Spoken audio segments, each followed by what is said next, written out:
আল্লাহর রহমতে আগামী 12 তারিখ বাংলাদেশে ধানের শীষের একটা ভূমিধস বিজয় হবে ইনশাআল্লাহ। জনগণের ব্যাপক সমর্থনের মধ্য দিয়ে, জাতীয় ঐক্য সৃষ্টির মধ্য দিয়ে বাংলাদেশ জাতীয়তাবাদী দল বিএনপি এমন একটি সরকার ব্যবস্থা পরিচালনা করবে যে সরকারের মালিক হবে সকল জনগণ। এই দেশের রাষ্ট্রের মালিকানা জনগণ ফেরত পাবে সেই 12 তারিখের নির্বাচনের মধ্য দিয়ে। আর ভোট আপনি দিবেন, যাকে খুশি তাকে দিবেন, আপনার পছন্দ অনুযায়ী প্রার্থীকে দিবেন, গণতন্ত্রকে শক্তিশালী করবেন। বাংলাদেশে যাতে আমাদেরকে কোনোদিন এই কথা শুনতে না হয় যে সুমনের মা জানলা খুলে সারা রাত অপেক্ষা করছে তার সন্তান কবে ফিরবে।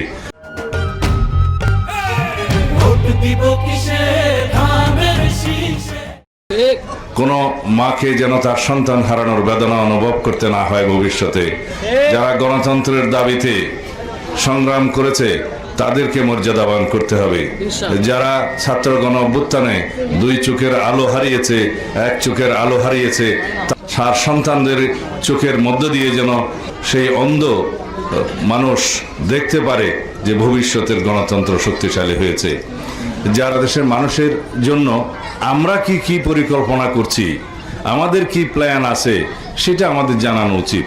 যদি জনগণ মনে করে যে বিএনপির কর্মসূচি, বিএনপির পরিকল্পনা এবং বিএনপির রাষ্ট্র বিনির্মাণের যে সমস্ত চিন্তা ভাবনা, রাষ্ট্র ভাবনা, রাষ্ট্র চিন্তা, সেগুলো যদি জনগণ গ্রহণ করে তাহলে বিএনপিকে জনগণ ভোট দেবে।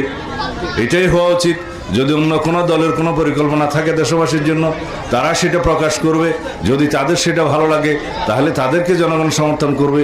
এটাই গণতন্ত্রের নিয়ম এবং গণতন্ত্রের সৌন্দর্য। তা না বলে মরলে পরে জান্নাত পাবে এই কথা বলে বলে যদি কেউ ধোঁকাবাজি করে, আপনারা সাবধান থাকবেন।